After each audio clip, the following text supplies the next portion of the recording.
senón para que veño aquí, para que estades vos aquí. É unha provocación, verdad?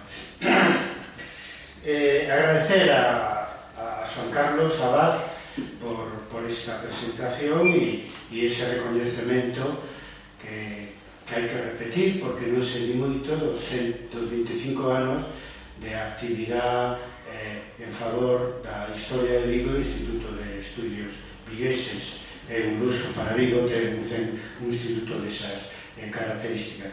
Por lo tanto, gracias ao centro, en nome do seu director, Xoan Carlos Abad.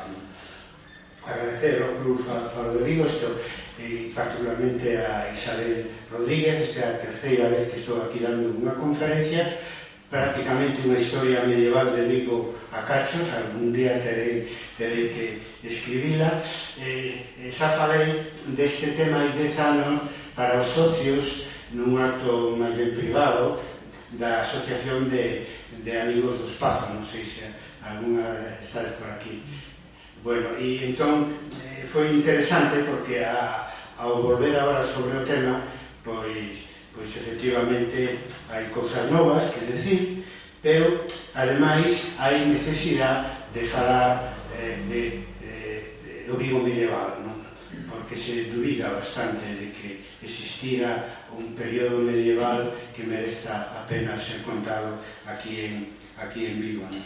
Incluso 10 anos despois da primeira actividade, leí na prensa de Vigo, é dicir, Faro de Vigo, que incluso alguén dubida de que houbo un Vigo romano, cando hai un consenso amplísimo da importancia que tivo ese porto vigués que estaba aquí mismo no areal, que logrou transformarse nalguna das actividades de tipo que teñen que ver coa pesca, co comercio, pois na primeira industria, non recordo se no Salazón ou nas Salinas de Galicia.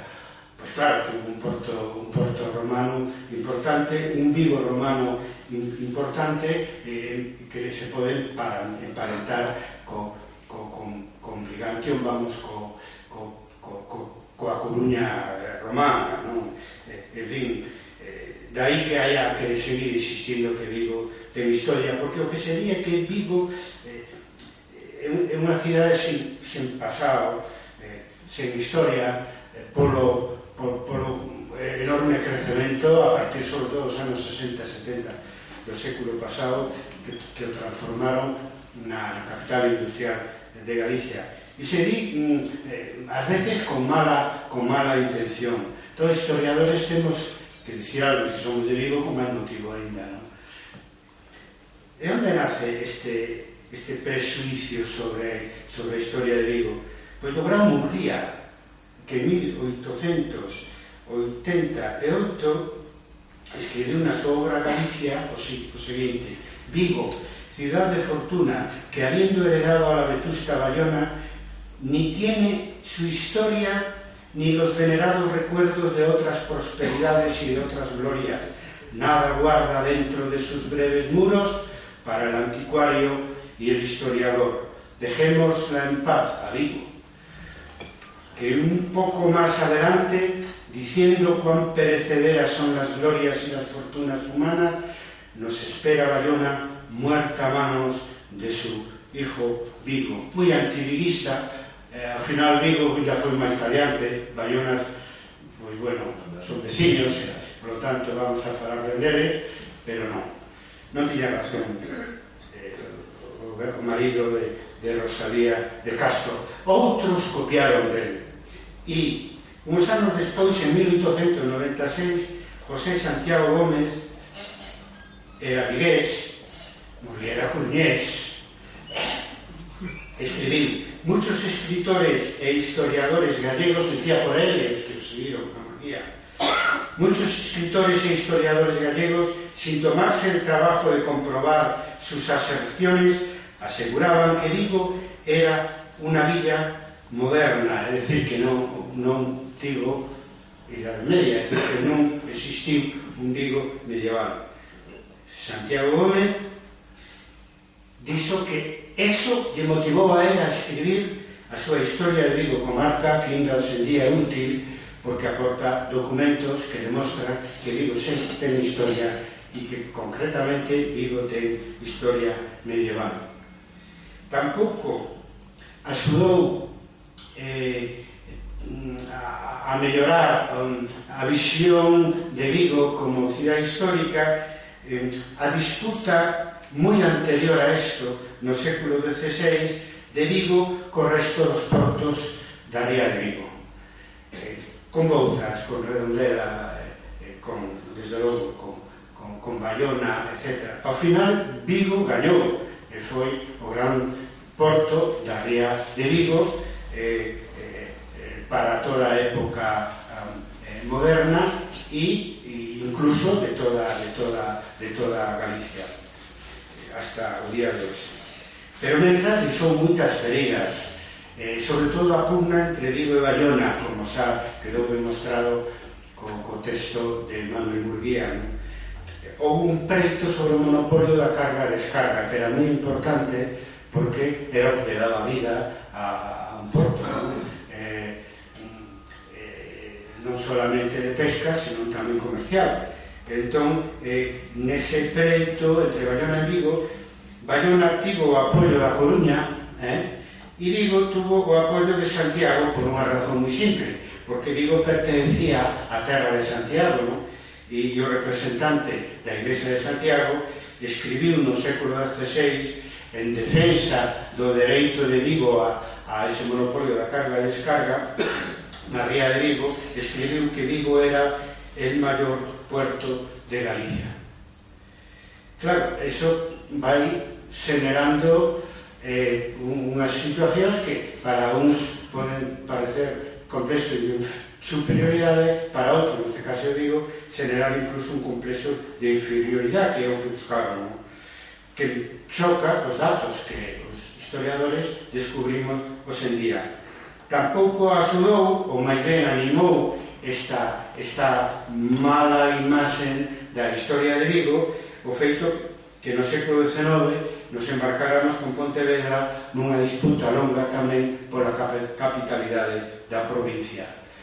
Todas estas disputas interiorizaron entre os vigueses que se preocupaban destas cousas, algúns historiadores tamén, que Vigo tiña menos historia pois ca Coruña ou que outras cidades, incluída Pontevedra, de Galicia.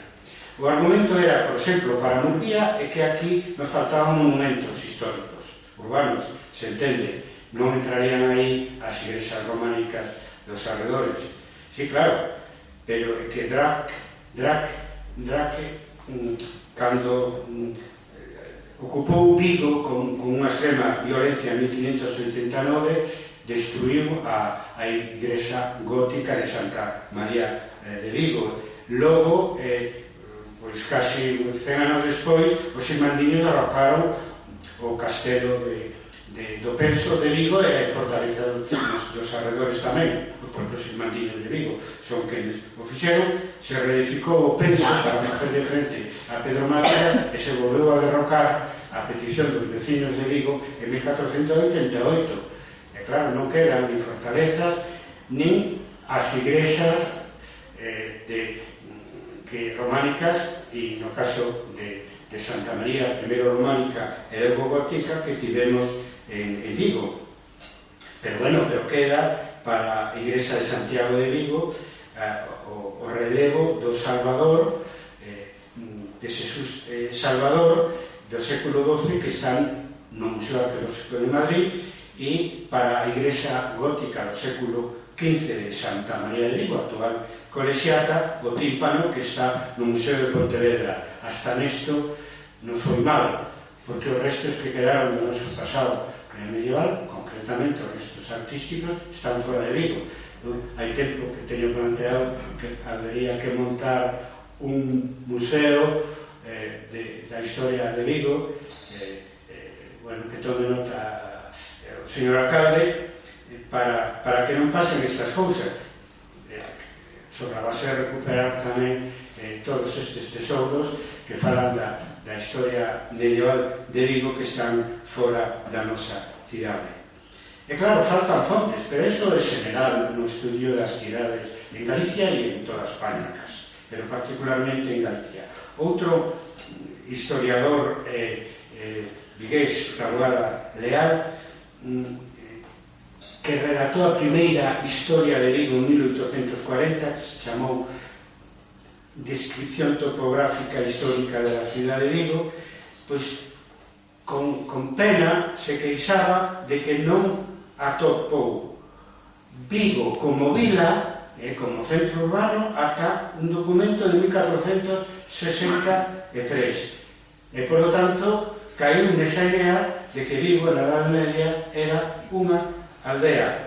E iso se aproveitou Murguía, porque Murguía foi leendo a Taboada Leal como planteou esa rivalidade do século XVI que el quiso sacar a colación a finais do século XIX entre Vigo e Bayona, tomando postura claramente contra Vigo. Taboada Leal fixo unha grande historia, considerando que a redactou en 1840, pero daquela se coñecían moi poucos documentos e non atopou ningún que falara de Vigo con anterioridade a 1463. Home, non é para decir que Vigo non existiu antes desa data. Entón, menudo problema teríamos os historiadores, non? Cando non atopamos información sobre algo, non podemos afirmar que ese algo non existiu.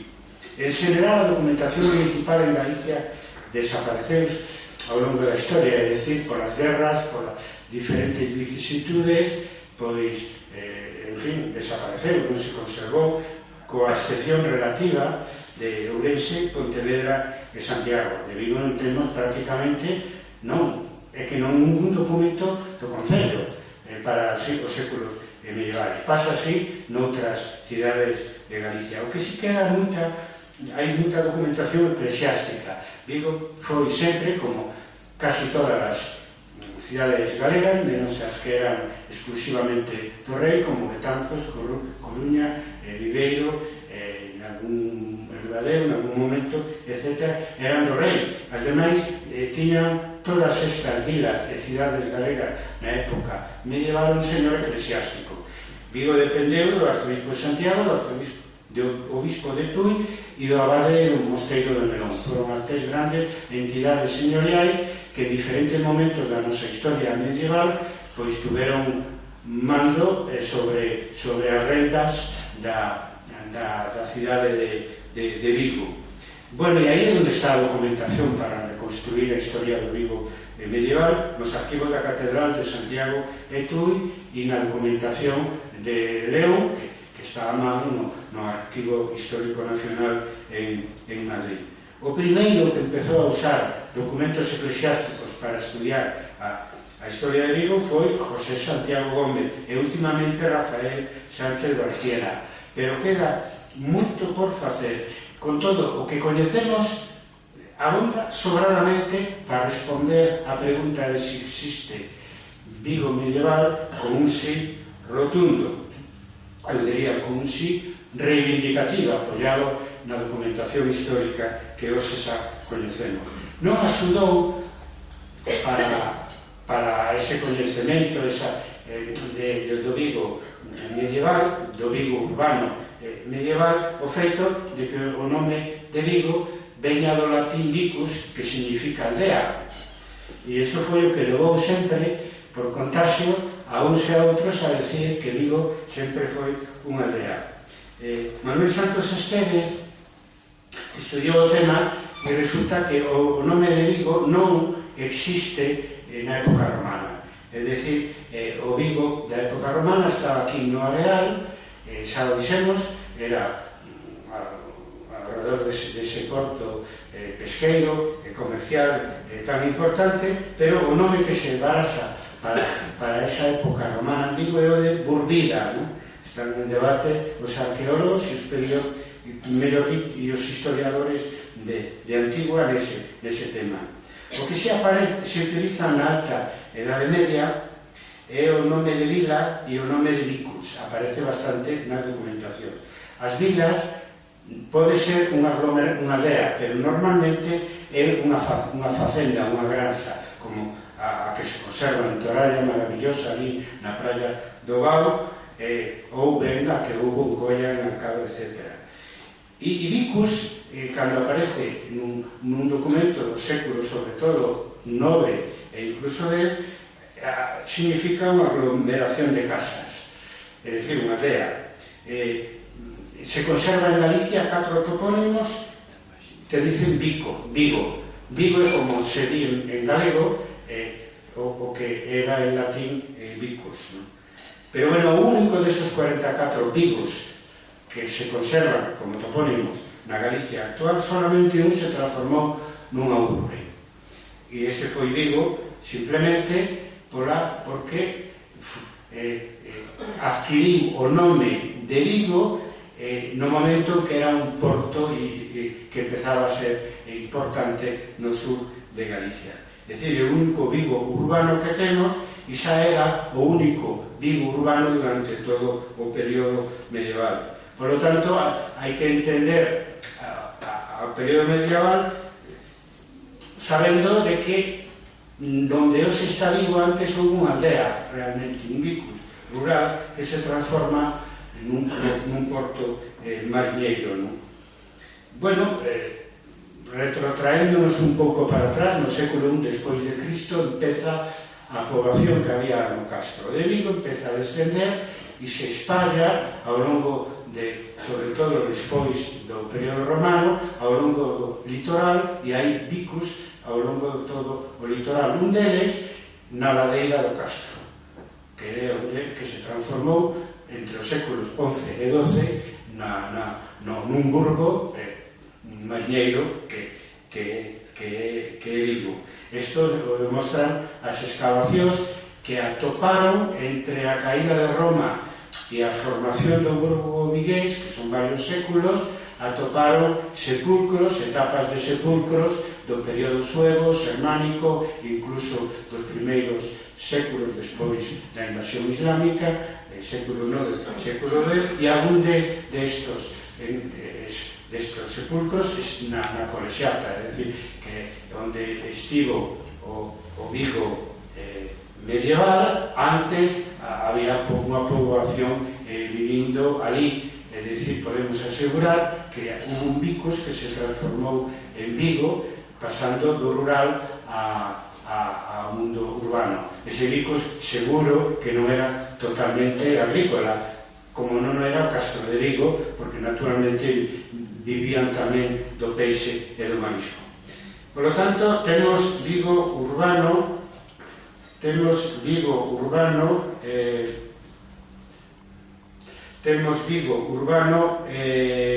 entre os séculos XII e XV.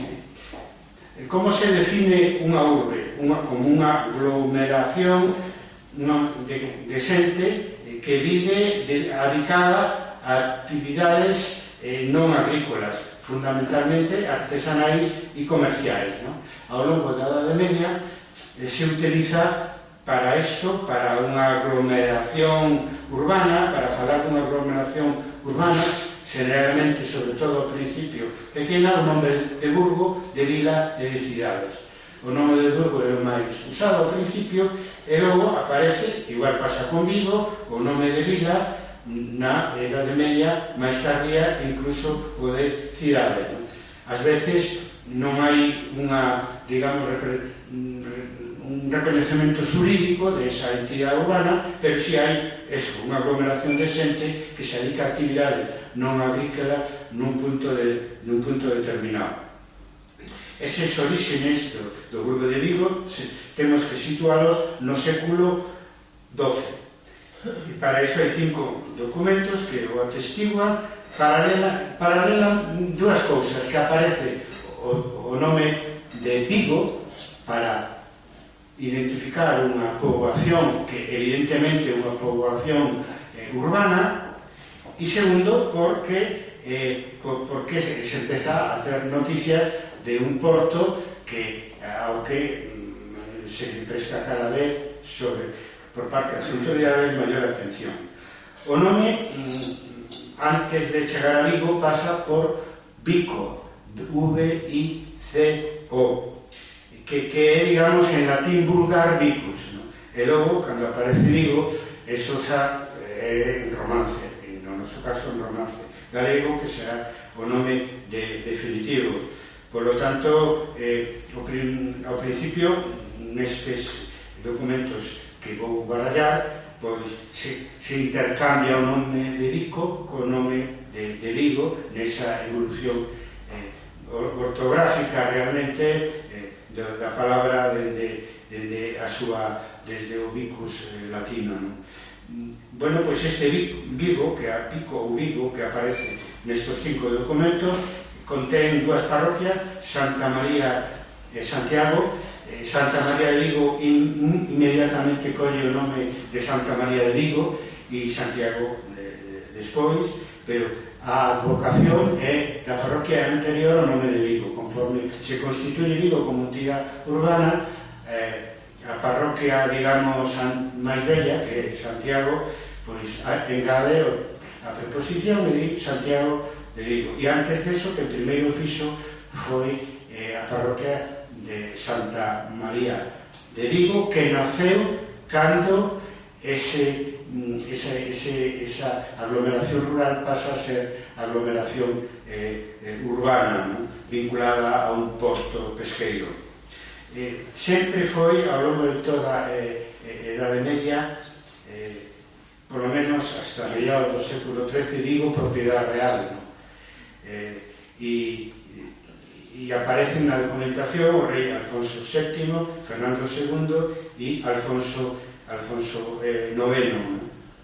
E saberemos que eles ceden, digamos, o señorío de Vigo, a cidade e o entorno rural, a diversos señores eclesiásticos, ¿no?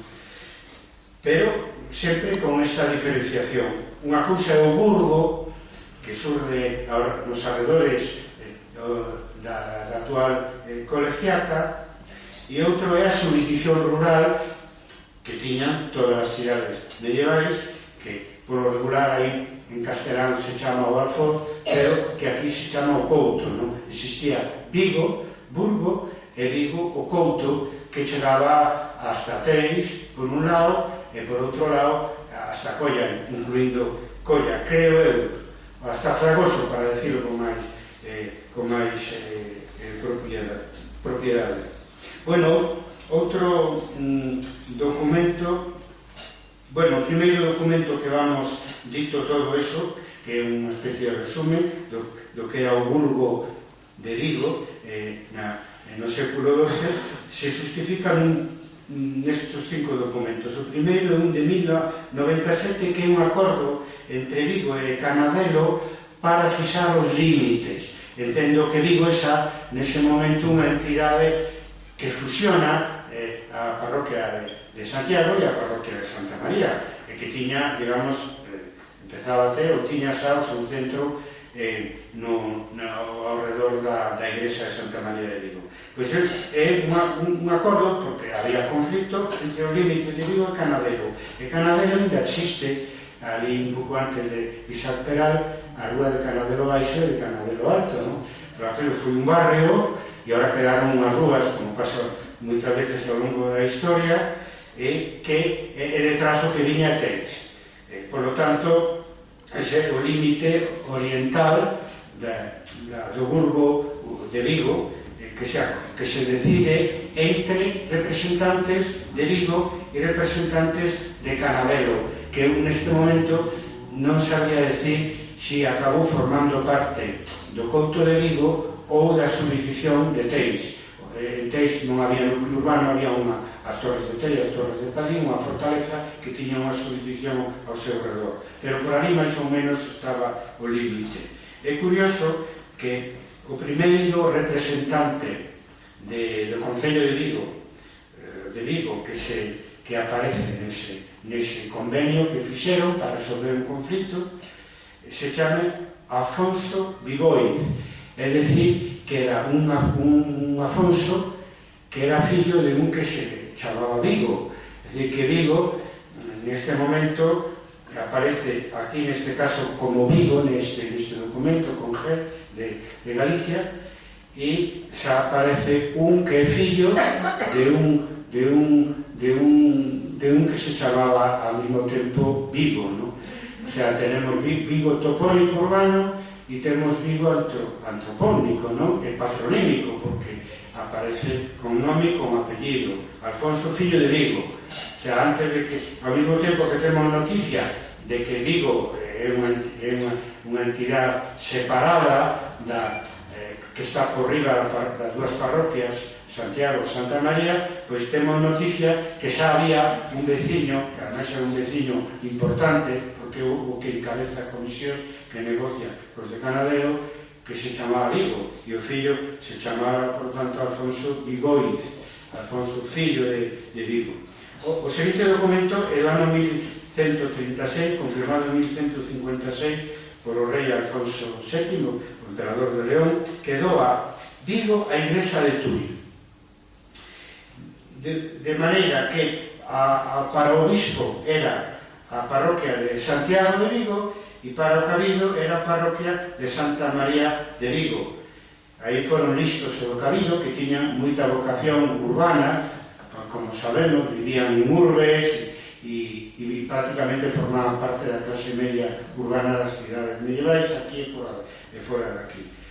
O cual non quer decir que eles levaran todas as rentas do Burgo de Vigo, é dicir, sobre todo do Porto de Vigo, porque según eu coñezo na terra de Santiago, pois depende, ás veces o rei deixaba totalmente as rentas do Burgo para a entidade na que cedía os seus dereitos, neste caso unha entidade eclesiástica, outras veces repartía unhas rentas para un, outras rentas para outros, unhas rentas para o rei, outras para, neste caso, o obispo, o cabildo de Tui, ou non sabemos, porque o documento non di máis que dona simplemente as dúas parroquias, entón non sabemos que pasa co Burgo, que parece que quedaba como parte da parroquia de Santa María nas más do cabildo.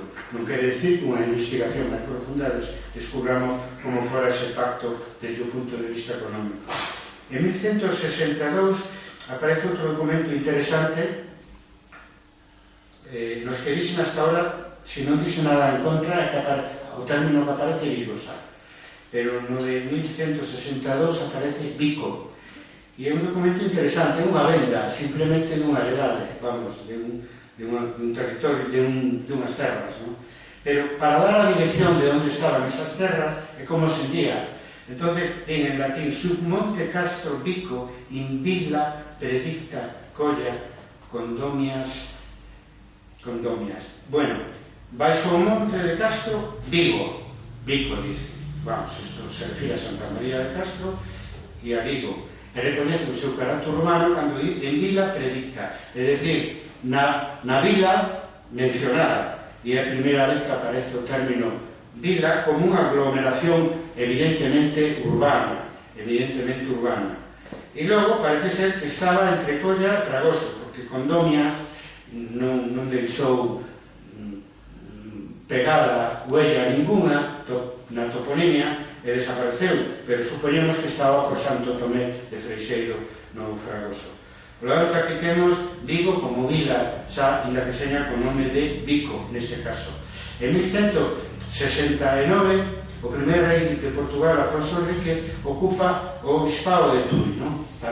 para integrarlo no reino de Portugal, que estaba recén proclamado 20 anos antes, ¿no?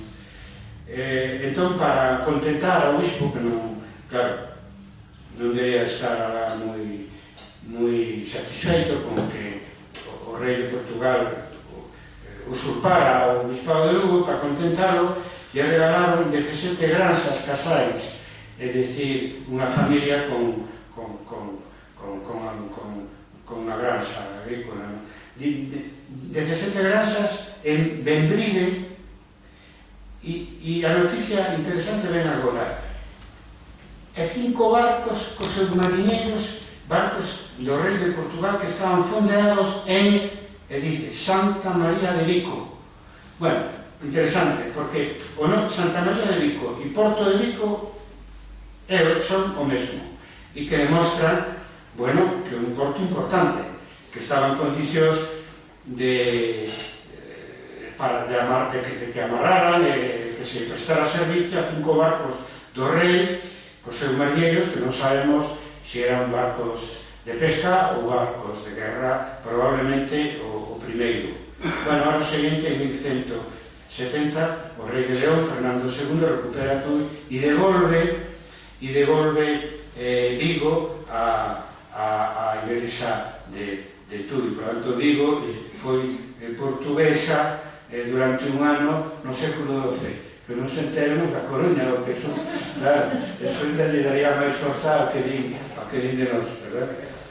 No ano 1176, este mismo Fernando II, un gran benefactor do Cister, da orden do Cister, traspasa Vigo ao mosteiro de Melón, que tiña xa propiedades e moito interés por Vigo, non?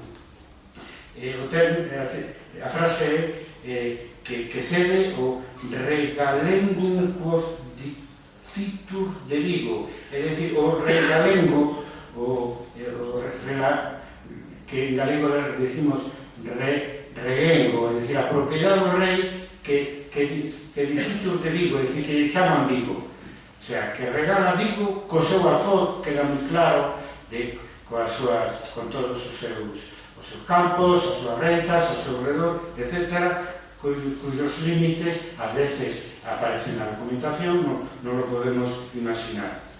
Bueno, pois entonces, desa maneira, Vigo foi de León, pois, bueno, unos 50 anos, ata que de Melón, dice León, perdón, de Melón, unos 50 anos, ata que en 1234 pasa definitivamente a Igrexa de Santiago. Fomos do arzobispo de Santiago xa o resto da Edade Media durante máis de 2 séculos e medio, despois de pasar un período pois que éramos da Catedral de Tui, logo estuvamos en mans dos portugueses e logo en mans do mosteiro de Melón por os avatares da historia. Bueno, Teis pasou a Igrexa de Santiago un pouco despois, en 1345, como un couto, unha xurisdicción a parte de Vigo.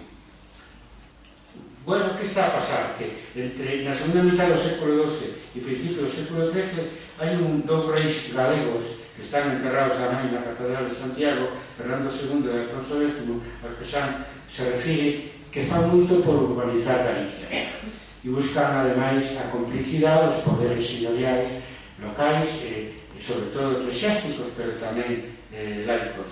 Apoian a Burgos, que xa existían, e outras veces pois fundan entidades urbanas completamente novas e que dan con frecuencia cartas forais con beneficios para todo aquel que queira ir a vivir nese burgo, nesa vila, nesa pequena cidades. As concesións por parte destes reis de León, pero que eran criados en Galicia e enterrados en Galicia, sabemos que concederon cartas forais para fomentar a poboación urbana en Pontevedra, Tui, Coruña, Allariz, Padrón, Ribadavia, Noia, Viveiro. Entendemos que tamén a Vigo, pero non se conserva ningún documento. Eu creo que para o século XIII poden estar no tumbo C, que está sin publicar da Igrexa de Santiago, é un traballo que queda por facer, e generalmente cada rei, pois a mellor, pois non un fuero que se di completo, pero a mellor un párrafo, unha nota onde se di algo sobre todo os impostos que non teñen que pagar os que vayan vivir aí, e as rentas que teñen que pagar ao seu señor, que ás veces se repartían esas rentas entre o rei, que non renunciaba completamente ao patrocinio deses burgos, e o señor do lugar. os nosos señores a partir do 1234, pois é, como dice o arzobispo de Santiago. Nos gustaría atopar esa nota ou ese foro completo de Vigo, así sabíamos como era a relación entre o Concello de Vigo e a autoridade señorial, fora o bispo de Tui ou fora o arzobispo de Santiago, que son os que máis tempos actuaron como señores feudales en relación co burgo medieval de Vigo. Bueno, como obviamente quedou xa medio claro co que levamos falando, hubo un traslado de población do Areal ao Berbés entre o século, sobre todo, 11 e 12, pero é un proceso que empeza moito antes. Noutros lugares é o rei que fomenta que a xente vai a vivir ali, e aquí se deu ese traslado ao longo dos séculos de unha maneira lenta, non? De Santiago de Vigo, que logo sería Santa María de Vigo, decía Colexiata, do Areal a ladeira do Castro. Recordade que Vigo estaba sub Monte Castro, baixo o monte do Castro, e nunha época en que en toda Europa estaba desaparecendo a partir do século V a vida urbana creada por o Imperio Romano, e ata que séculos despois renace a vida urbana en toda Europa entre o século XII e XIII. Por lo tanto, Vigo, nese momento se constituye na hora que corresponde como cidade, como vila, antes como burgo, en toda Europa, porque é esa plena Idade Media, entre o século XII e XIII, cando se forman as cidades e renace o mundo urbano, superando a ruralización que se impuso por toda Europa despois da caída do Imperio Romano. Taboada Real publica un documento do século XVI sobre a despoboación da zona do Roupeiro. Bueno, o Roupeiro é unha rúa paralela, non? Sí, aquí a Porto, non? Está un pouco máis alá, que como sempre foi algo máis que un barrio, quedou nunha rúa.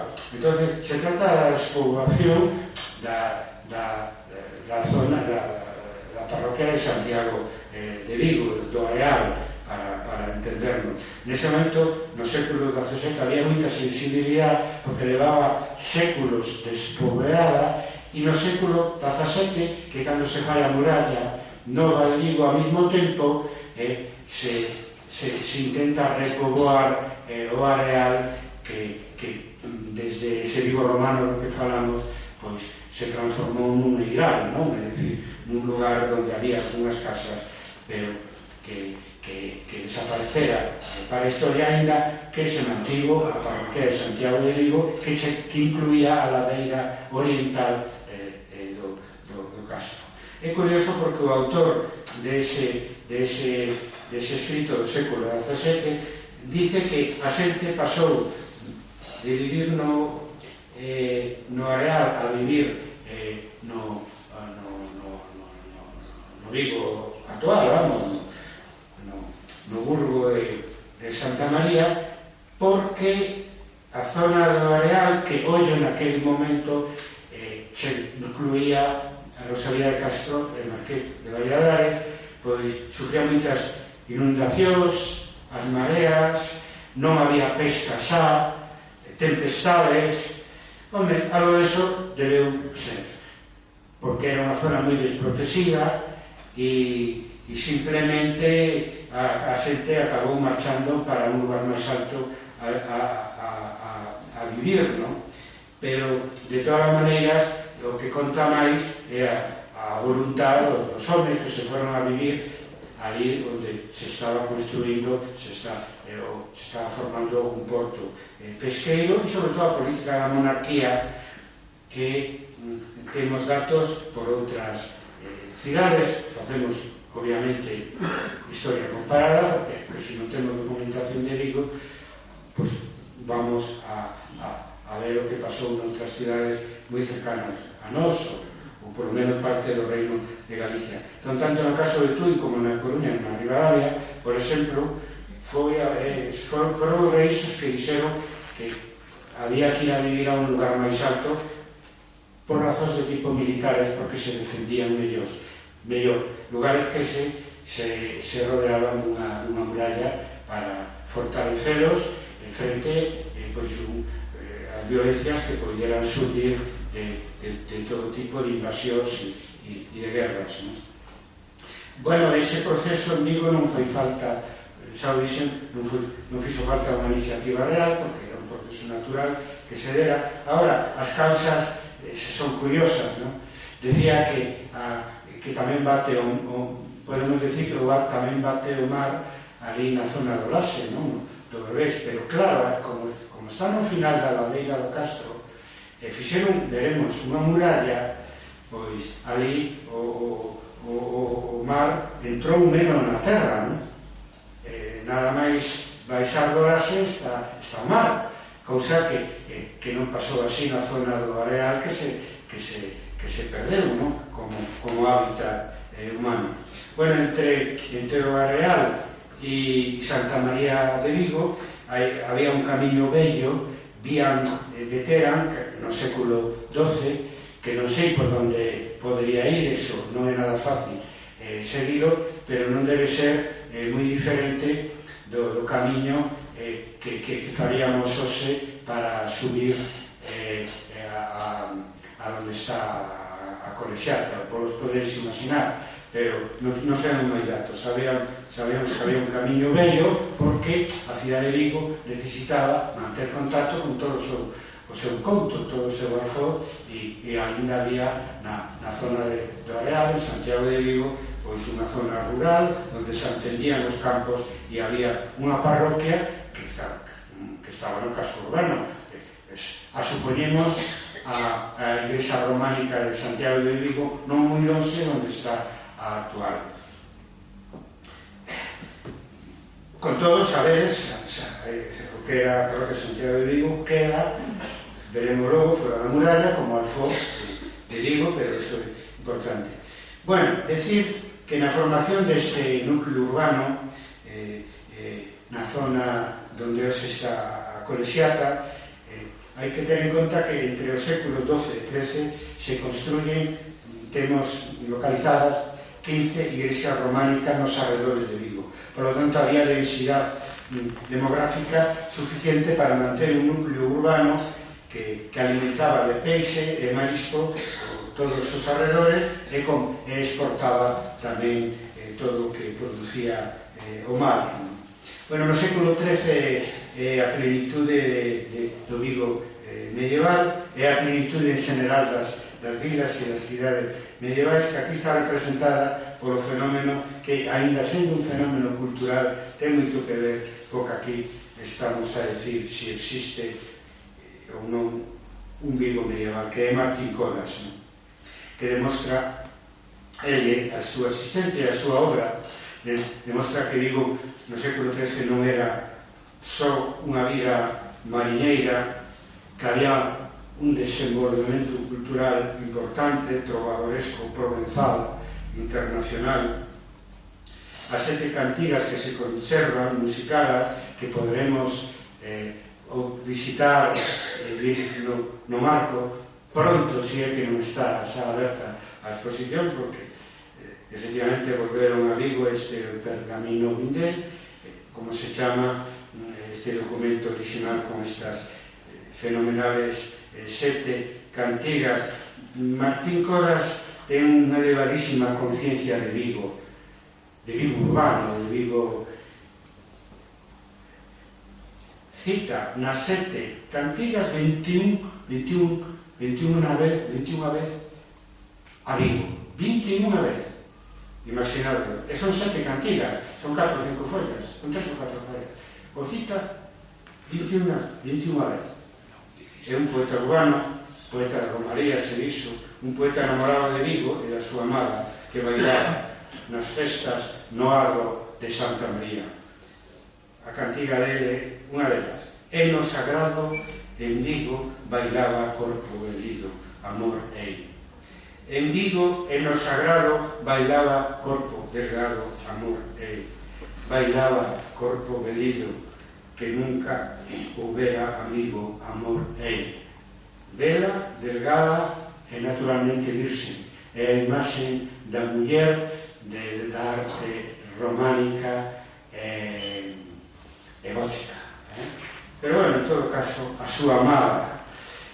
Martín Codas tiña algo que hoxe en día é moi difícil e que indica a modernidade da súa obra, porque falaba como home, neste caso, pero noutras poesías determinadas a ser cantadas como muller, o cual é moi difícil, naturalmente, onte e hoxe. Ademais, sabía que o mar era o sustento de Vigo, pero tamén fala da beleza do mar e o mar como puro ocio para os baños. Por lo tanto, en riba do Berbés, do porto estritamente pesqueiro, en riba da Prata do Berbés, Martín Codas representa un renacemento hedonista, humanista, feminista, é dicir, é un bo representante da revolución cultural da plena Edade Media Europea, do que se chama o Renacemento medieval, séculos antes do Renacemento de orixe italiano, de finais do século XV. Outra cantiga: Mia hermana fremosa, treides comigo a la igrexa de Vigo, ue o mar salido, e miraremos las ondas. É dicir, miña fermosa, ven conmigo a igrexa de Vigo, donde o mar está salido, e miraremos as ondas. Non é o cañón de ouro, sodaría. Miraremos as ondas. Miraremos as ondas. Noutra poesía cantada di: bañarnos hemos nas ondas de Vigo. Eso que ás veces se di que na época medieval non había sentido estético e o ocio estaba reservado para as clases moi superiores. Martín Codas era un poeta culto a internacional, pero tamén popular. E cando decía nas ondas, decía, viña despois, se non na mesma estrofa, na seguinte ou noutra poesía, as ondas do mar de Vigo, como na que di: ondas do mar de Vigo, se vistes meu amigo, e ai Deus se verá cedo. É dicir, lle pregunta as ondas do mar de Vigo cando virá o seu amigo. Lle gustaba o mar, pero non calquera mar, o mar de Vigo. O mar de Vigo. E non o mar da ría de Vigo, o mar de Vigo.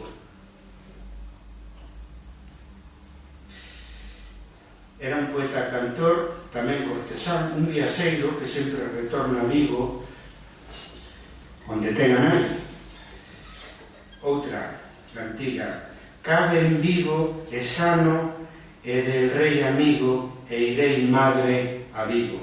É dicir, cando volva, o digo para entendernos mellor, Vigo e sano era perigoso viaxar na Edade Media, aunque fora a corte de Castela, e del rei amigo, volve sendo amigo do rei, segunda mitad do século XIII, é Afonso X o sabio, e irei madre a Vigo. Non había Rías Baixas, por lo tanto o traballo era perigoso, e celebra que poidera retornar coa súa nai a Vigo, vivo e sano, despois de estar na corte do rei sabio, o promotor das cantigas de Santa María en galego.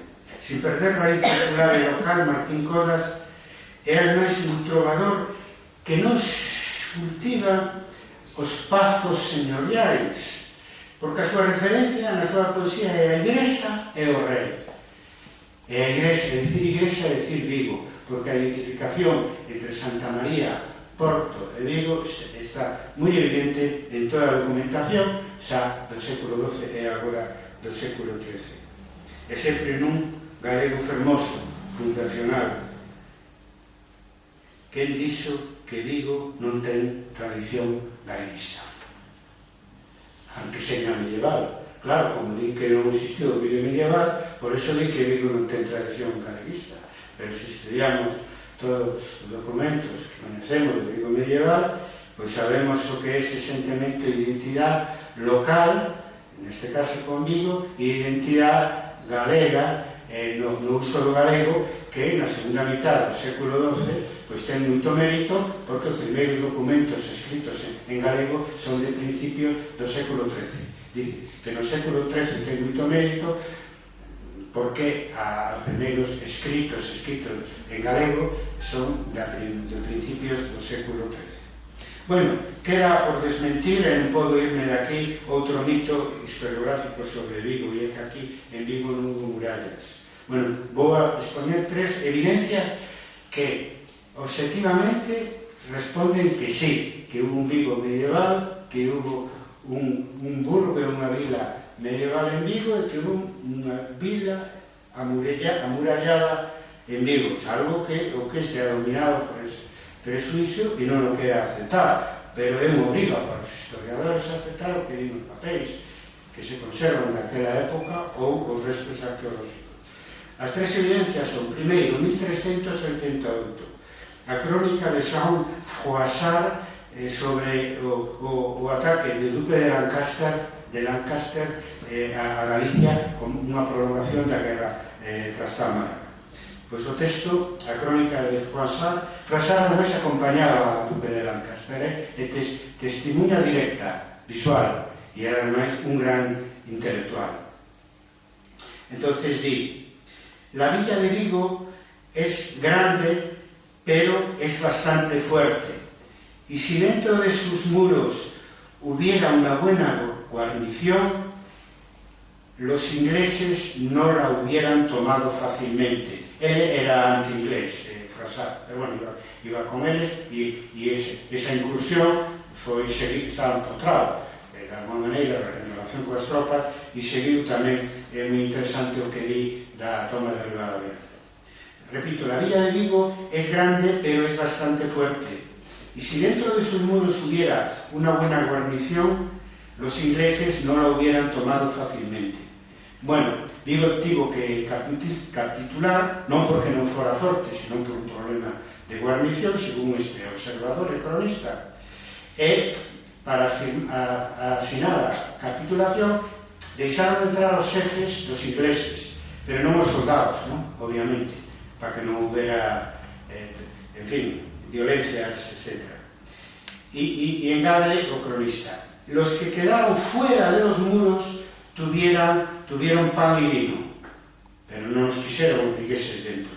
Quero decir que aquí queda claro que a finais do século XIV hai un documento que fala dentro e fora dos muros. Hai muros, e non eran tan endebles, porque Vigo era bastante forte, porque se hubiera unha buena guarnición, o sea, dentro de sus muros, o sea, muros defendían la ciudad. Hay muralla medieval en Vigo, sí, según criterios habituales que tenemos historiadores, sí. Hay outro, a segunda evidencia é un foro da Catedral de Tui, que está na Fundación Penzol, de 1461, que fala, para ubicar algo, fala de unha rúa da cerca da Lajea. É dicir, cerca é a forma habitual na documentación medieval de referirse a unha muralla.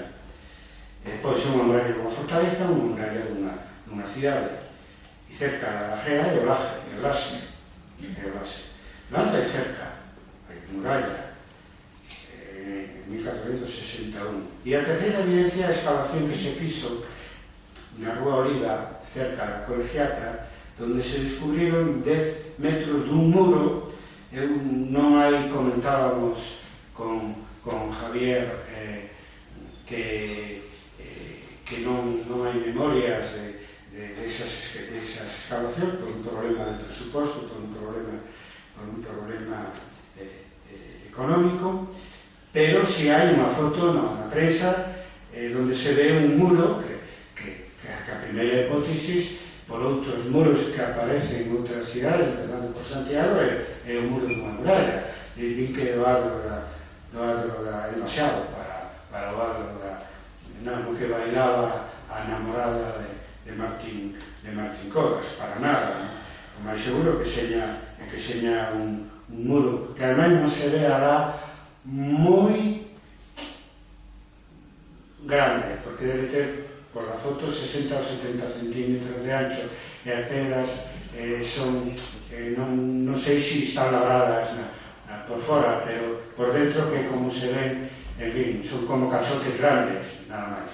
De todas maneiras, según Froissart, que eso sabía, dentro dos muros había bastante fortaleza, se houbera boa guarnición. Tres evidencias importantes. É certo que no século XVI hai moitas queixas por a falta dunha muralla, e que no século XVI as murallas que se facían eran murallas de cantería, un verdadeiro monumentos históricos fixados, a de Vigo se fixo a mediados do século XVII, pero fixados da Diana do Castelo, a do Vanessa do Miño, que se conserva. Son unha cousa moi seria. Non extraña que se dixera que non houbera muralla. O que podía quedar, seguramente estaría caído o muro medieval. No século XVI non debía ser moito. De feito, Drake en 1583-89 pudo entrar facilmente e, en fin, destruiu a Santa María de Vigo, 300 casas en Vigo. Se fixo realmente un verdadeiro estropicio, porque pudo, en fin, non había o Castelo de Penso, que estaba derrocado, non tiña onde meterse, pudo entrar facilmente porque non había muralla. Ainda tardaron os políticos, porque tardaron 60 anos en facer a muralla despois da invasión de Drake. Falamos sempre de muralla como un perímetro fortificado da vila de Vigo, non o Couto, porque todo o que é o Couto, que incluye Santiago de Vigo, Colla, todo eso, naturalmente non está fortificado. Digamos, a zona rural que correspondía a Vigo. O posible trazado, por os datos que temos, sabemos que no sur a muralla estaba na base, onde hoxe está a pedra e todo eso. Claro, vedes que é un lugar relativamente alto, que a praia queda fora, porque en ningún sitio a muralla incluye a praia, por lo menos na tradición, por lo menos en Galicia. E, curiosamente, ese dato sobre o lugar por onde pasaba a muralla medieval no Lase, pois perto estaba o baluarte de Lase da muralla moderna do século XVII. Para min, obviamente, o límite norte é o Castelo do Penso. O Penso é un topónimo que aparece xa no século XII, pero o Castelo é moi posterior na Baixa Edade Media, e máis ou menos o Penso estaría á altura do baluarte de San Sebastián, da muralla moderna, e non máis a altura máis ou menos do concello actual. O sea, ali estaba o lugar máis alto, nunha disposición parecida que podía ter Rivadavia respecto do Castelo dos Sarmientos, por exemplo, que está na parte alta, e logo todo o perímetro. Obviamente o Penso estaba vinculado como torre defensiva a muralla. E logo no leste o contorno da Santa María de Vigo, que deixaba fora o que fora Santiago de Vigo, que era Alfoz, e que era a parte oriental de Aladeira, etc. Como pasou en Tui, cando pasou ao lugar actual, digamos, a vila medieval, deixou fora da muralla o núcleo anterior, onde está a igrexa de San Bartolomeu. Na Coruña, cando pasou a Cidade Bella, o núcleo medieval, pois deixou fora ao que todavía é o Burgo, por a zona dos Cantós, Bello, na Coruña. E en Rivadavia, igual, cando pasou a onde está o Castelo dos Sarmientos, o Sendía e o Pazo e o Concello e a igrexa da Magdalena, etc., deixou fora o que era a igrexa do Burgo antigo, que é Olivella. Por lo tanto, aquí igual, é dicir, conclusión, que a muralla viña a coincidir co perímetro da parroquia de Santa María de Vigo. Febre, bueno, según Froissart non tanto, a muralla, Febre, según Froissart non tanto. O que pasa é que no século XV os avanzos técnicos exixían murallas máis fortes do que parece que había aquí, porque hai catapultas, hai bombardas e hai outras posibilidades. De feito, nas guerras posilmandiñas alrededor do Penso, entre Pedro Madruga e Arcebispo Fonseca, os vigueses se refuxiaban dentro do castelo do Penso, non tiña muralla para refuxiarse como un Ourense, onde tamén se di, creo que tamén erróneamente que non había muralla, e cando había guerra, os vecinos se refuxiaban na catedral, porque era unha muralla cativa, sobre todo ao final da Edade Media, onde os exércitos atacantes tiñan posibilidade de demoler murallas, dai que xa na época moderna se fixeran tan poderosas como decíamos, podemos comprobar en Valença do Miño. O orixe da muralla eu calculo cara 1331, inicio do século XIV. En 1331 é cando aparece por primeira vez co reconhecimento de Vila, Vigo, ao principio da Baixa Edade Media, na documentación da Igrexa de Santiago. Vigo sigue unha vida moi paralela nesos anos con Redondela, e Redondela no ano 1333 xa hai noticias de cerca. Por lo tanto, penso que a cerca é de orixe, está no século, se construiu xa baixo patrocinio da Igrexa de Santiago, que tiña as súas cidades e vilas máis importantes fortificadas a principio do século XIV. E, fin, remato, no século XV o esplendor de Vigo, pero o esplendor de todas as cidades medievales. A documentación do Preto Tavera Fonseca e do Nobiliario da Ponte demostra que Vigo é a cabeza da ría dunha maneira clara, daí as perspicacias, digamos, de Manuel Murguía. Xa non era só un porto pesqueiro, etc., sino que protagonizaba Vigo un comercio moi importante, fundamentalmente de produtos do mar, non só marítimo, sino tamén terrestre, como fai notar o licenciado Molina en 1550. É unha época dun enorme auxe demográfico. En 1495 o Cabildo de Tui exixe que tiña terras na zona do Berbés, exixe que permiso para os que queiran facer casas no Berbés, pola moita xente vai literal, que quería vivir en Vigo polo auxe económico, que logo continuará e se incrementará xa no século XVI, XVII, etc. En 1497 a Igrexa, o Bispo de Tui transforma a parroquia de Santa María de Vigo en colexiata, non? E o argumento principal é a poboación que tiña que atender como parroquia, non? Logo, para saber algo da poboación global de Vigo, nese momento, tránsito do século XV ao século XVI, e cando empeza a haber padróns, se empeza a saber algo, botamos man do itinerario de Fernando Colón, 1517-1523, e de outras fontes que coinciden. Podemos falar a principio do século XVI de 1500 veciños en Vigo, que dan unas 300 casas. Curiosa, 100 anos despois, Xerónimo de Ollo fai un recorrido por todas as posesións da Igrexa de Santiago e dá para Vigo tamén 1500 vecinos no ano 1608.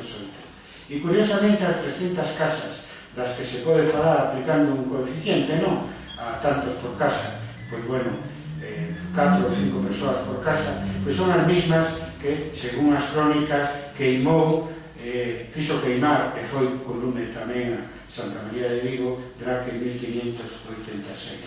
Bueno, unha poboación importante. Xa estamos falando de unha cidade moderna, non? No límite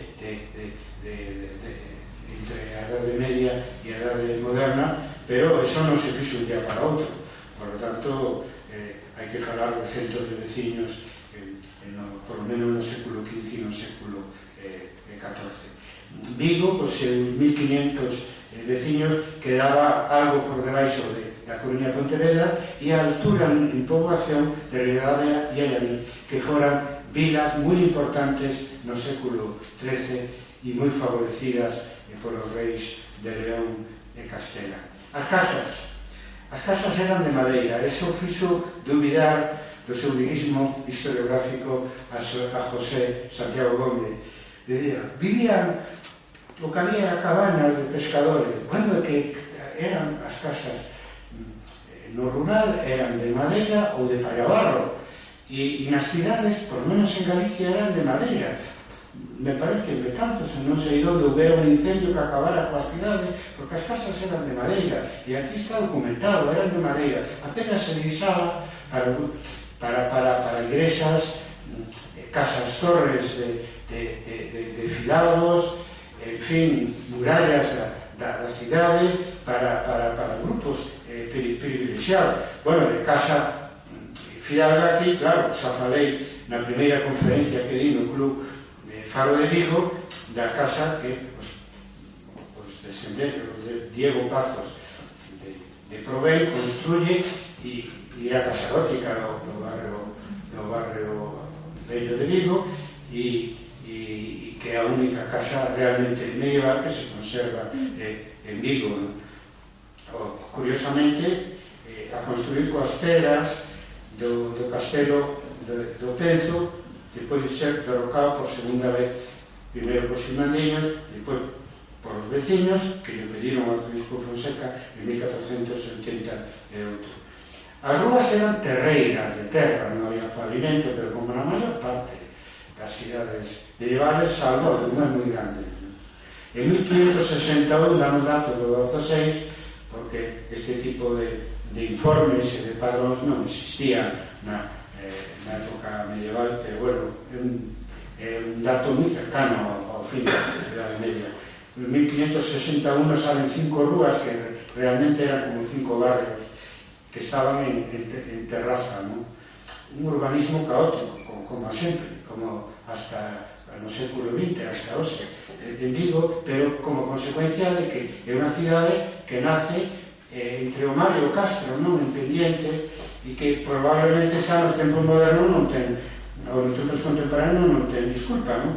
Pero naquela época, pois bueno, non debía haber planes urbanísticos e toda esta cousa, e as temos aí aínda así todo en fileira, dese nun plano moi bonito que estaba en Simancas, se recuperou Jaime Garrido en 1597, que se ve o Castro en riba de todo, e un pouco así como un triángulo, unhas filas de casas, etcétera, que serían esas 5 rúas. Claro, no século XVI as casas ainda son moi medievais, perdón, as cidades son moi medievais, e entre rúas había moitos espacios libres, serían espacios verdes, con hortas, cervexas, viñas, etc.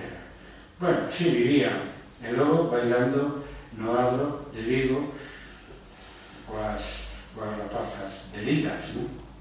Oficios no Vigo entre finais do século XV e século XVI, a maioría pescadores e mareantes. A digo que hai padrón, se pode facer un cálculo, hai tamén fidalgos.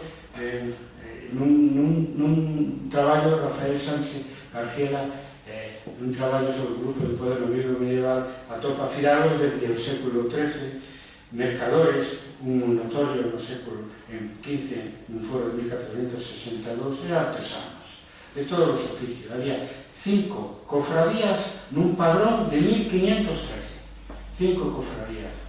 En fin, si houve Vigo medieval, e seguiu o ritmo de crecemento que seguiron todas as cidades medievais, non solamente en Galicia, na Península Ibérica, senón en toda Europa. E nada máis, non sei se me estendín demais, decir que nacimos na Edade Media como as cidades máis importantes de España e de Europa. Sen pasado non hai futuro.